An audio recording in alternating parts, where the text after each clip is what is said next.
अस्सलाम वालेकुम students, welcome in lecture number 4 database management system का लेक्चर नंबर 4 है। आज दिस इज़ मोहम्मद अब्दुल्ला सेठ एंड आज हम पढ़ेंगे डेटाबेस अप्रोच के बारे में थोड़ा सा। डेटाबेस अप्रोच के एडवांटेजेस और डिसएडवांटेजेस, यानी कि हम डेटाबेस अप्रोच होता है कि डेटाबेस को यूज़ करना, डेटाबेस का इस्तेमाल जो किया है उसमें हमें क्या फ़ायदा हुआ, क्या नुकसानात हुए कि हमने फाइल प्रोसेसिंग सिस्टम से अपडेट होकर डेटाबेस में क्यों आए, और उसके आगे क्या डिसएडवांटेजेस अभी रह गए हैं जो कि हमने फ्यूचर में सॉल्व करेंगे इंशाल्लाह। तो फर्स्ट हमारे पास आ जाता है जी रिडंडेंसी कंट्रोल। रिडंडेंसी हमारे पास वो चीज़ होती है कि एक जो डाटा है वो एक से ज़्यादा टाइम सेव हुआ है, जो डाटा है वो एक से ज़्यादा टाइम फाइल में सेव हुआ पड़ा हुआ है। तो उस को कंट्रोल करने के लिए सबसे पहले डेटाबेस इस्तेमाल हुई, यानी कि इसमें डाटा एक ही बार सेव होता था। जहाँ पे भी यूज़ होना है डेटाबेस का सेविंग जो पॉइंट है वो एक ही है। उसके बाद उसको लाइब्रेरी में यूज़ कर लें या कहीं पे भी यूज़ कर लें।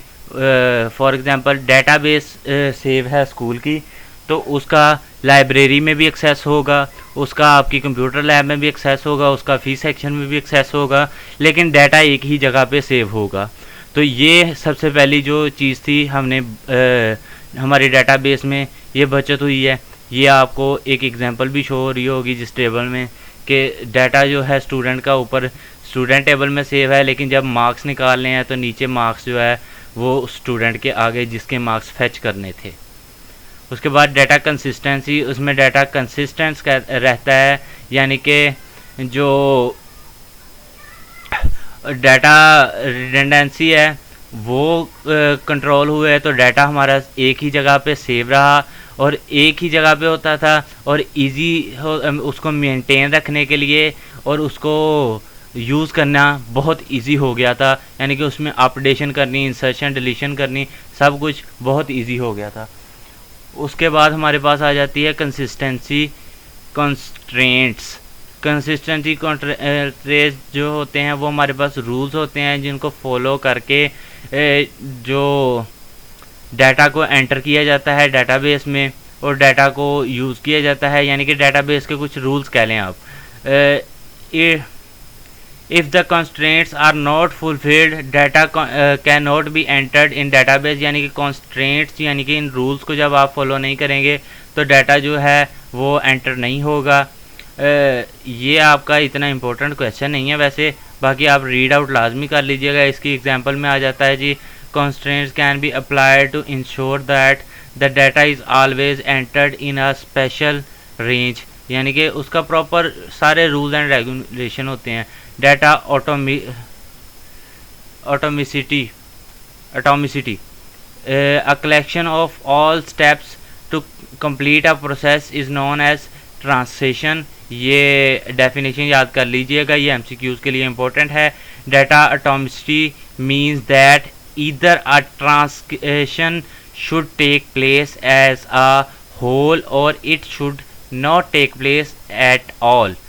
It ensures that the database will always have correct and consistent data.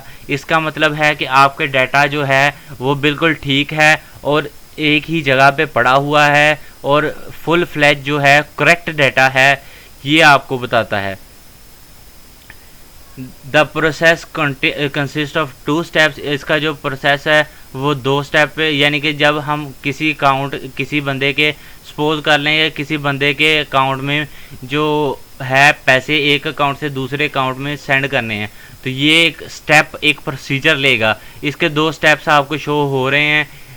Deduct एक पहले ए के अकाउंट से पैसे निकालेगा, फिर दूसरे बी के अकाउंट में पैसे ऐड कर देगा। यानी कि इसकी एग्जांपल ये इसलिए दी गई है ताकि डाटा का भी यही है कि जो डाटा है वो अच्छे तरीके से मेंटेन होगा। बाकी इसको प्रॉपर आप लोग रीड कर लीजिएगा, मेरा मकसद है आप लोगों को कंसेप्ट देना। उसके बाद डाटा सिक्योरिटी आ जाती है, यानी कि आपका डाटा सिक्योर रहता है, अनऑथराइज्ड एक्सेस नहीं होता कि कोई गैर मुतलका बंदा आपके डाटा को एक्सेस नहीं कर सकता। जिस बंदे को आपने जितना एक्सेस देना उसने उतना ही लेना है। उसके बाद आ जाती है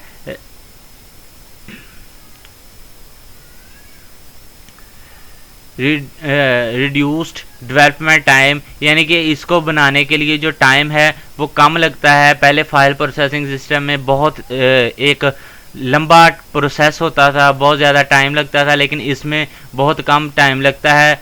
कंपैक्टनेस इसकी 7वीं प्रॉपर्टी है। जो एडवांटेज है इसका, the database management system stores data with compactness and efficiency, यानी कि एफिशिएंसी के साथ बहुत एफिशिएंट तरीके से डाटा को सेव रखता है, बहुत कम स्टोरेज लेता है और डाटा को स्टोरेज में सेव रखता है एंड और मेमोरी को ज़्यादा वेस्ट नहीं करता। उसमें फाइल प्रोसेसिंग में हर जगह पे तो डाटा जो है डुप्लीकेट होता था, तो इस तरह मेमोरी भी ज़्यादा होती थी।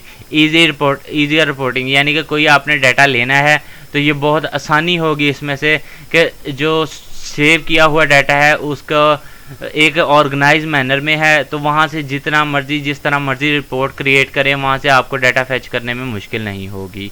डाटा शेयरिंग, डाटा को सेंड करना भी आसान होगा। फॉर एग्जांपल 100 स्टूडेंट्स की स्लाइड्स हैं, तो हमने स्टूडेंट 97 नंबर पे मेरा रोल नंबर होगा, तो मैं अपने 97 वाला शेयर करना है, प्रोफेसर ने मुझे, हमारे जो कॉलेज की मैनेजमेंट है उसने, तो 97 को फैच करना इधर इजी होगा, जबकि उस प्रोसेस में बहुत मुश्किल था। इंक्रीज्ड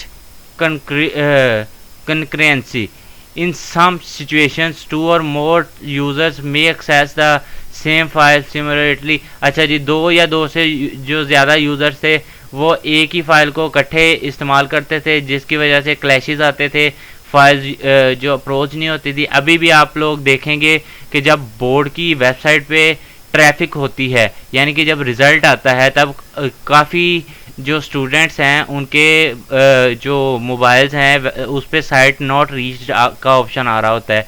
वो यही मसला होता है कि ट्रैफिक ज़्यादा होने की वजह से उसकी लिमिट ओवर हो जाती है।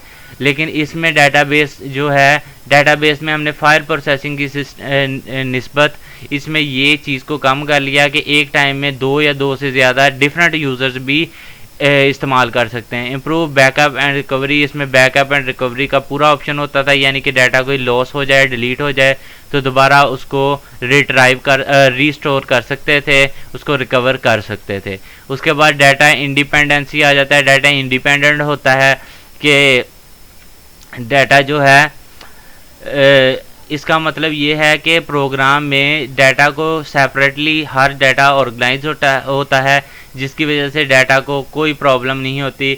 वो किसी भी जो चेंजिंग की वजह से अपना जो है एक ख़ास पार्ट पे ऑपरेशन परफॉर्म कर सकता है। इसके कुछ डिसएडवांटेजेस भी हैं। हाई कॉस्ट, यानी कि ज़्यादा ये कॉस्ट लेती है, इसमें आपकी इन्वेस्टमेंट ज़्यादा लगेगी, पैसे ज़्यादा लगेंगे। हाई हार्डवेयर कॉस्ट, इसमें हार्डवेयर की भी ज़रूरत पड़ेगी, क्योंकि डाटाबेस देखें आपने, डाटाबेस मेमोरी के लिए भी उसको चाहिए, उसके अलावा आपको डिफरेंट जो जगह पे एक्सेस देना है उसके लिए भी चाहिए। हमारे अज़ान हो रही है तो मैं इसलिए ज़रा जल्दी कोशिश करूँगा इसको कवर अप करने की। High programming cost, programming cost भी ज़्यादा होगी, क्योंकि प्रोग्रामिंग करवानी है तो प्रोग्रामर्स को भी पैसे देने पड़ेंगे, उसको भी पूरी कॉस्ट जो है ऑर्गेनाइजेशन को देनी पड़ेगी। और कन्वर्सेशन कॉस्ट भी होगी, जिसमें आपने अपने इस सिस्टम को सारे को डेवलप करना है, तो इस सिस्टम पे काफ़ी आपका कॉस्ट आने वाली है। तो उसके अलावा मोर चांस ऑफ फेलियर, इसमें डाटाबेस मैनेजमेंट सिस्टम में सारे रिसोर्सेज और कंपोनेंट्स जो है सेंट्रलाइज होते हैं एक ख़ास डिवाइस के साथ, एक सेंट्रल डिवाइस के साथ। अगर वो सेंट्रल डिवाइस उड़ गई तो समझ लेंगे आपका सारा सिस्टम ख़राब हो गया, आपकी स्टोरेज डिवाइस डैमेज होगी तो आपका सिस्टम ख़राब हो गया, यानी कि हार्डवेयर पे डिपेंड करता है। कंप्लेक्सिटी एंड परफॉर्मेंस, जो इसकी परफॉर्मेंस है वो जब आप कम्प्लेक्स यानी कि ज़्यादा कम्प्लेक्स उसको कमांड देंगे तो इसकी परफॉर्मेंस जो है वो स्लो डाउन भी हो सकती है और समहाउ ये कन्फ्यूजन की वजह से परफॉर्मेंस ख़त्म भी हो सकती है। उम्मीद करता हूँ आपको आज का लेक्चर समझ आ गया होगा। इंशाल्लाह नेक्स्ट हम फाइल और डेटाबेस अप्रोच में डिफरेंस पढ़ेंगे। तब तक के लिए हमें दुआओं में याद रखिएगा।